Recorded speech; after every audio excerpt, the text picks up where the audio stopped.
oldest continuously producing mainstage opera company in upstate New York is based in Binghamton.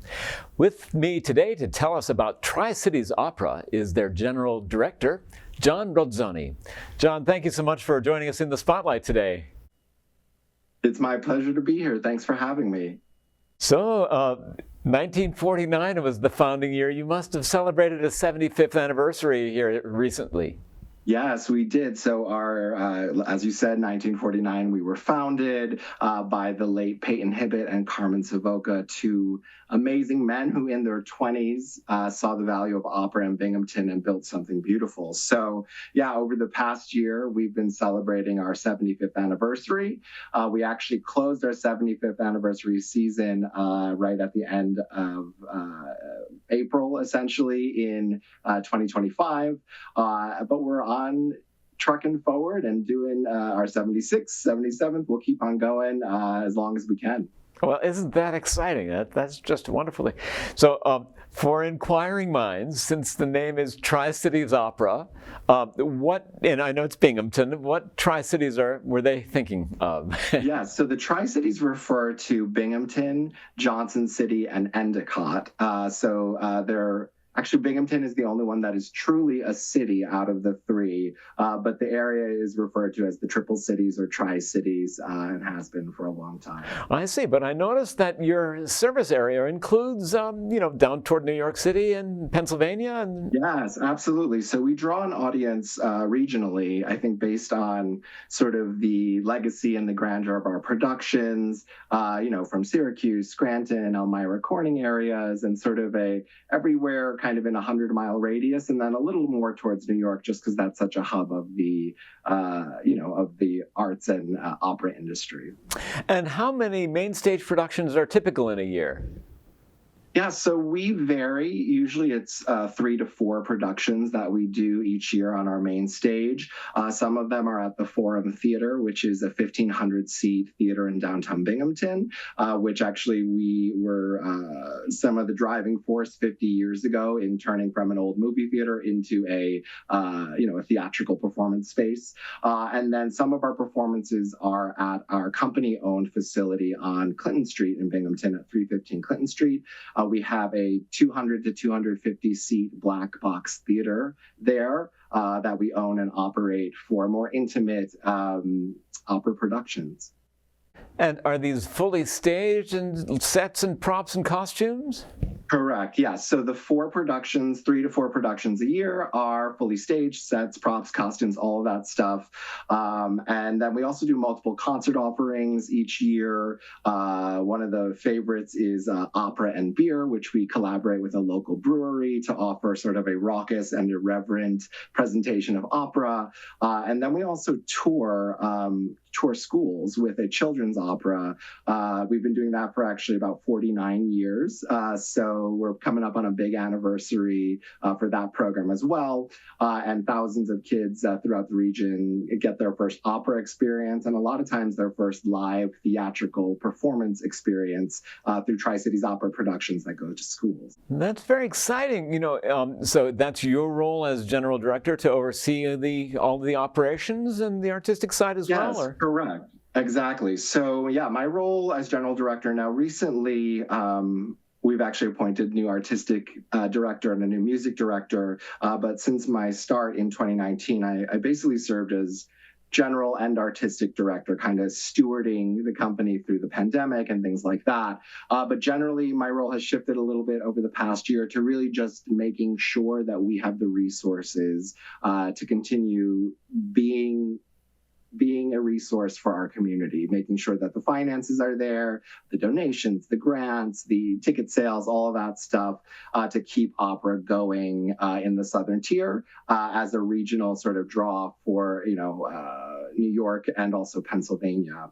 And, we operate, aside from our productions and events and performances, we have sort of 2 other pillars that are our company is built upon that helps sustain it. And one of those is our set and costume rental business. So our sets and costumes go all over the country. And then our resident artist training program, which is a draw for young emerging talent, not necessarily young, but emerging talent throughout the country.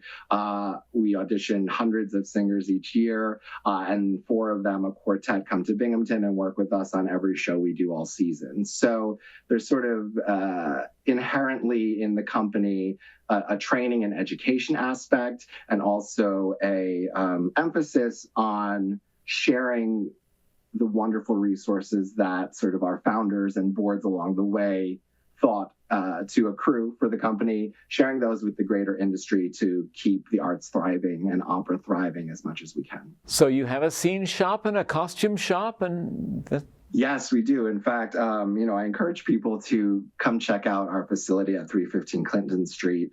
We have the small theater I mentioned. We have our offices. We have a full property shop, a full scene shop, a full costume shop.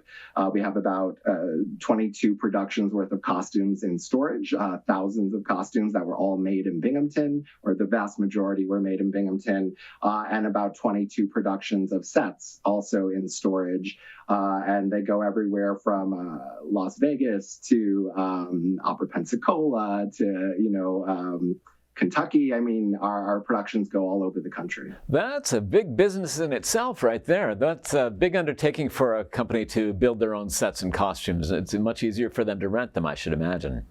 Yeah, well, I think we are blessed to have the facility that we own. The main building is a historic building on the National Historic Register, and then we have 4 attached buildings. And yeah,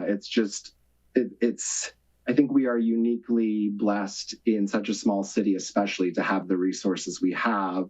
But, there are other challenges. A small city inherently has less people who love opera a lot of times. It's a certain segment of the population. And so we use these variety of sort of income streams and businesses that Tri-Cities Opera run to make sure that the company remains sustainable. And it's always this puzzle of where we're going to focus our attention, what new initiatives we're going to work on, what sets we're going to refurbish, different things to just keep our eye on the industry, where it's going, how we can contribute, and also how we can continue to thrive, in the current world. Congratulations. That takes a lot of initiative and a lot of planning, a lot of business acumen right there. That's for sure. Thank you. I wish I could take credit. We have a wonderful, wonderful team. I'm so thrilled with the people I get to work with every day. I think, there are all kinds of thoughts and perception about what opera is, and some of that is big egos and divas and people who may be challenging to work with. But I'm so proud to say that we've been able to put together a team of people who do this because they love what they do.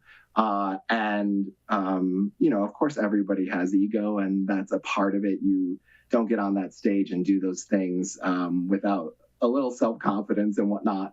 But we've been very blessed to put together a culture at the company that really wishes to honor every person who's a part of a production, from chorus member to production assistant, all the way to the stage director, the conductor, even the board members, and the end product, the audience, honoring everybody's contribution to what it takes to make these little opera miracles happen a few times every year.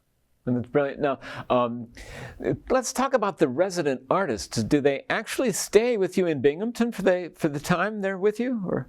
Correct. Yes. So we were very fortunate. About 3 or 4 years ago, we had a house that was left to us by one of our wonderful longtime patrons and donors. And that house had 5 bedrooms and 2 bathrooms. And so we turned it into a resident artist residence. Previously, we did house some of the artists. And before that, it was kind of here or there, occasionally, depending on the situation, we would house artists. But now all of our resident artists are housed from basically the end of August when they come to town to the end of May when their contracts finish up. So we go through this sort of arduous audition process in the fall. In fact, we're in the middle of it as I speak, pre-screening and listening to hundreds of wonderful, wonderful talents and narrowing it down to these top 4. And then we bring them to Binghamton, and they work with us for a year. And usually they'll stay maybe 2 years, sometimes 3. But then after that, we sort of send them off to their next adventure, with Tri-Cities Opera always being sort of a home base for them to come back to when they're and these are artists on the cusp of a professional career. They're aspiring. Exactly. And are they paid? Sorry. Yeah, go ahead. Well, usually, they are, finished with a bachelor's and a master's in the music field, although equivalent experience is completely acceptable, but that's generally where they're at. They're maybe have completed a few summer training programs, and then Tri-Cities Opera come to us, and really the point of our program is, yes, giving them experience of doing grand opera and the standard repertoire, but also preparing emerging talent, making them aware that the industry has changed a lot in the last 20, 25 years. There's a lot more to it. There are a lot of different skill sets. It's not just, not to diminish anyone who may have done this, but it's not just standing in one place on the stage and delivering an aria, but building the skills and a variety of practical experiences that will help them be successul in the industry. And actually, I was a resident artist myself about 15 years ago, still in the biz in a different way, but I do know that my time here at TCO really prepared me with a lot of knowledge of how things work and what my options were moving forward. Well, now, what kind of experience do they need? Is it motion on stage? Is it diction? Is it language? Is it what, or all of that? What do they gain? Kind of all of that, yeah. So I think one of the things we're seeing as an industry trend is many industry trends, but first and foremost, a lean towards some musical theater embedded in the opera canon. And also, I truly have seen in the last decade of my involvement with admin a lot of new music being written, produced, wonderful new operas, and they tend to require a more just a different skill set than the standard Italian repertoire. And so it's acting, it's movement, it's different styles of music, learning how to prepare music quickly and accurately so that you're ready for that first rehearsal. A lot of different skills and soft skills too, being in a room with donors, being with your audience and showing appreciation for them, writing your resume, making sure when you get into that audition room, you've been well prepared and you have sort of the knowledge of the company you're going to sing for, and also the knowledge of, or being able to rest in sort of your skills, all things that we teach and work through, through a variety of productions and workshop classes and coachings throughout the year that our resident artists are with us. And are they paid to perform with you then? Yes, absolutely. They have a weekly salary. It's not the whole time they are in Binghamton. There are breaks in the contracts for the holidays, essentially, but they are paid a salary every week. It's a biweekly pay period, but and then they're housed. And so we really try to create an environment that nurtures their needs. And I think I have, in some ways, a little bit of a unique insight into that, having been one of the resident artists in the past. Paid positions, actually, it's a funny you ask, because, we get that a lot in this industry, especially for an opera company in a small city. But this is a professional company. Our large productions are covered by the American Guild of Musical Artists. We have a union orchestra for our productions. And when we perform at the large theater, it's a union stage crew as well. Do you collaborate with the university, or what's the other path into this field that you're helping to cultivate? Yeah, so we do have a beautiful collaboration with Binghamton University. That's been in place since the 70s as well. And it's essentially they have a Master of Music in Opera program that we founded together all those years ago. And when the students come into that program, they have sort of a direct line to TCO, and they're considered for roles, for singing in the chorus, for a variety of different opportunities to get credits on their resume and learn. There are wonderful things that get learned or taught in the classroom, but there are different things that you learn when you're in a room with a working professional who's singing a role, or just how people handle themselves. And so it's a unique opportunity for those students to really see how it is to be in the biz. Yeah, it's a wonderful program. And, I will say our relationship with Binghamton University has expanded over the last few years. We have this wonderful project that we call the Pocket Opera Project. And we through our collaboration with our local PBS and NPR affiliate, WSKG, they have a story writing competition. And so we pair those stories with composition majors at Binghamton University, and they work with librettists from the No Theater in Binghamton. It's a big collaboration. And from the short stories, they create 10 to 15-minute mini operas, or pocket operas as we call them. And then they are premiered by our resident artists and a small orchestra, if you will. Are you creating new works for the professional company as well, your creative studio, for instance? So the Creative Studio is one of our education initiatives through, in addition to our Opera Go Round, which is our children's tour. The Creative Studio is built to help local youth, actually not necessarily just youth, but it's mostly focused on youth, learn what they want to learn about music and the arts. So it's in some ways a self-guided program, working with some of our artistic and educational staff. And, they enroll in the program, they speak with the people that they're going to be working with, and we in some ways custom tailor a learning program for them to either delve into composition or delve into vocal music or preparing, NISMA solos. There's all kinds of different things we explore through the Creative Studio. Some of that is individual based, some of it is chamber music based, but it's really meant to serve in a big way, to serve and tailor offerings to the unique needs of community members. To unique needs. That's an interesting role in the community for an opera company to fulfill. That's fantastic. And are you doing other school visits or any other youth engagement for your company? Yes. So we have various programs that are aimed in that direction. Of course, the children's opera, which the main thing, actually usually every year more kids see Tri-Cities Opera productions than actually see our performances, just because there are not as many. But pre-pandemic, we were doing 70 performances a year for as many as 17,000 kids. That has dropped off a little bit, but we're building it back up. So that's very exciting. We have the Pocket Opera Project, as I mentioned, the Creative Studio. We also run a youth choir, which has been really fun getting that going. We always had, or not always, but occasionally would have a children's chorus as part of a production based on what we were programming that season. But we heard from our community that there was a need for sort of a quality experiential development for middle and high school students. And so we started that last year and plan to continue into this year. Fantastic.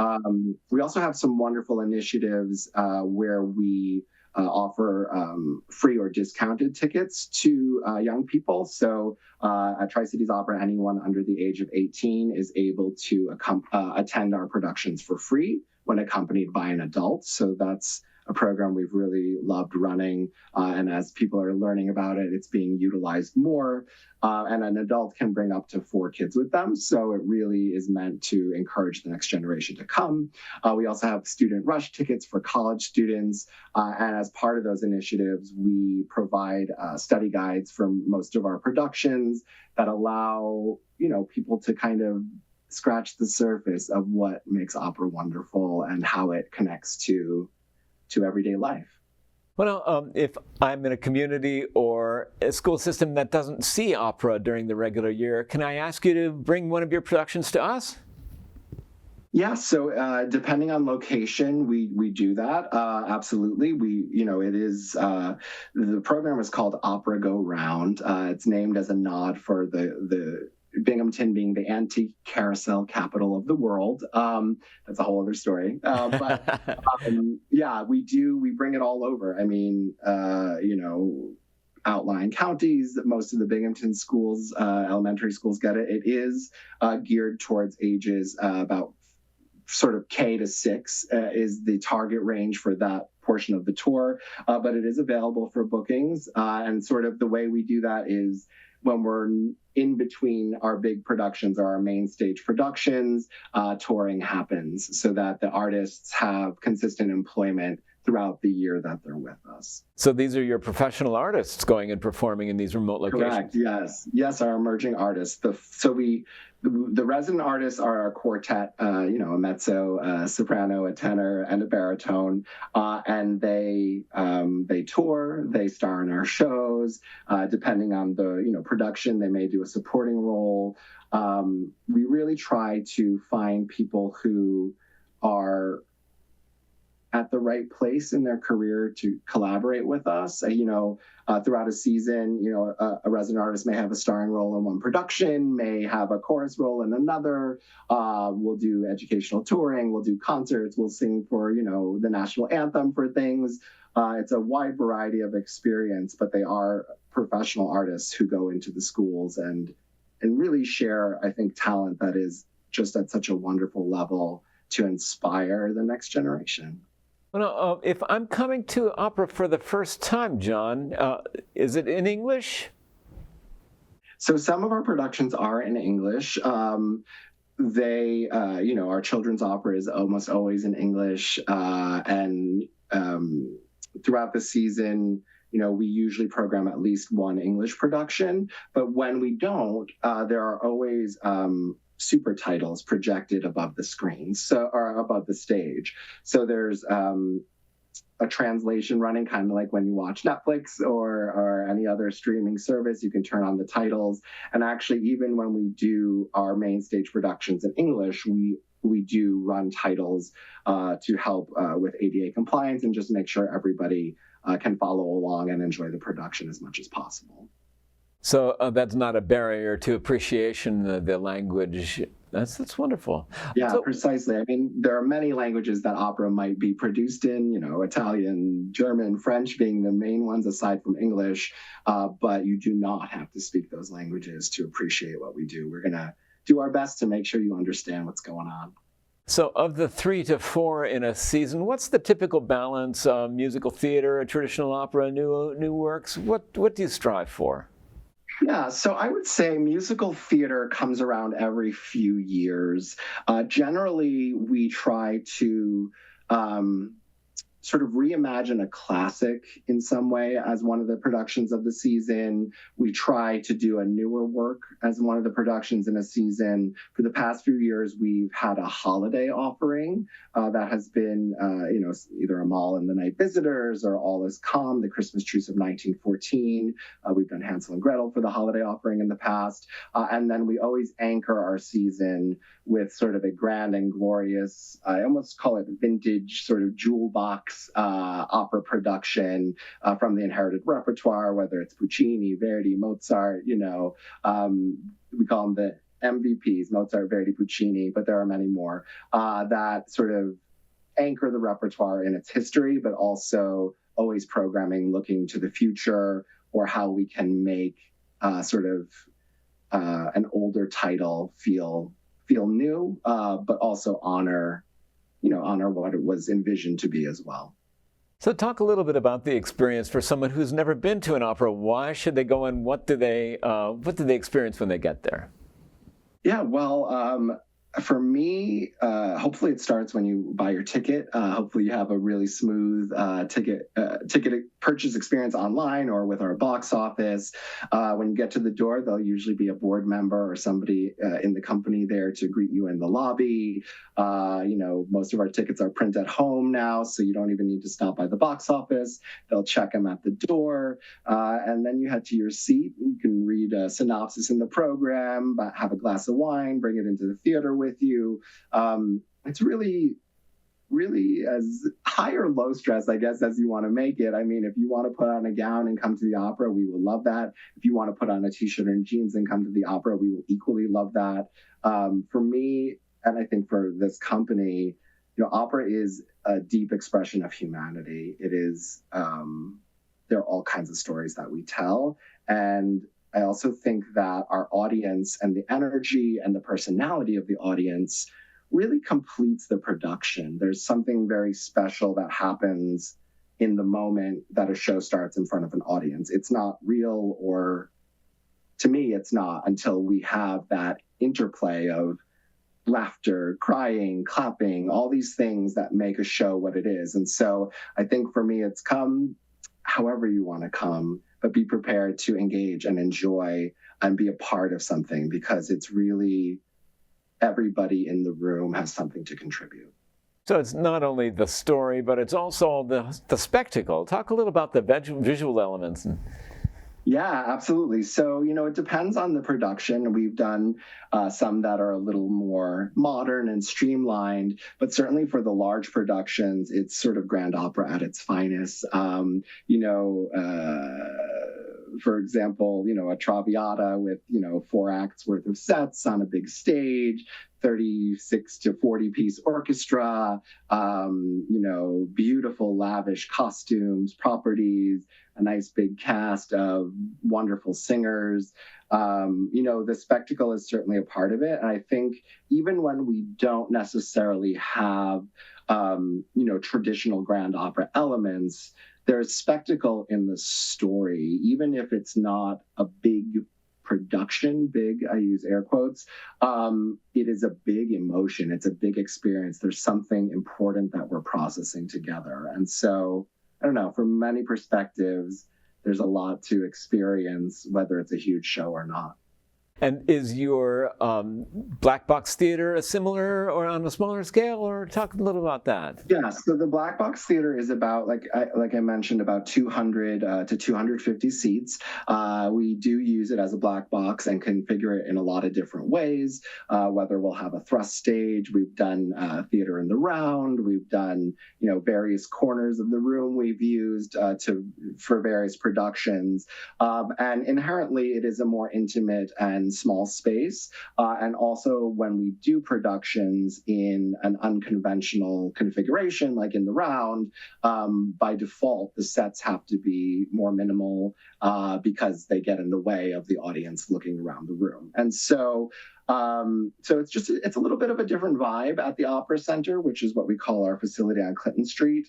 But it also, again, gives the emotional grandeur and gives a really sensible treatment to each story, sort of distilling it down to what matters most. And I think, to varying degrees of complication, I would say, sometimes it is a grander production, like when we do a Mall and the Night Visitors, we have a beautiful set for that at the Opera Center with rocks and, the house and the star and all these things. And then some are minimalist. It really is dictated by the production. One of the wonderful things about the Opera Center is that almost every production we do there is built brand new, which is a wonderful way to see, our large productions sometimes come out of our stock. We have gorgeous sets and costumes, so we use those for the large productions because it costs a lot of money to build new for that. But we get to do more experimental, interesting, different work in our smaller space because we do have readily resources to kind of figure that out in a new and interesting way. Well, it's been very exciting to learn today about the Tri-Cities Opera based in Binghamton, the oldest continuously producing opera company in upstate New York. We learned about it from the General Director, Mr. John Rozzoni. John, it's been delightful to speak with you today. Thank you so much for visiting us in the Spotlight today. Thank you, Eric. It's been my pleasure. Cheers.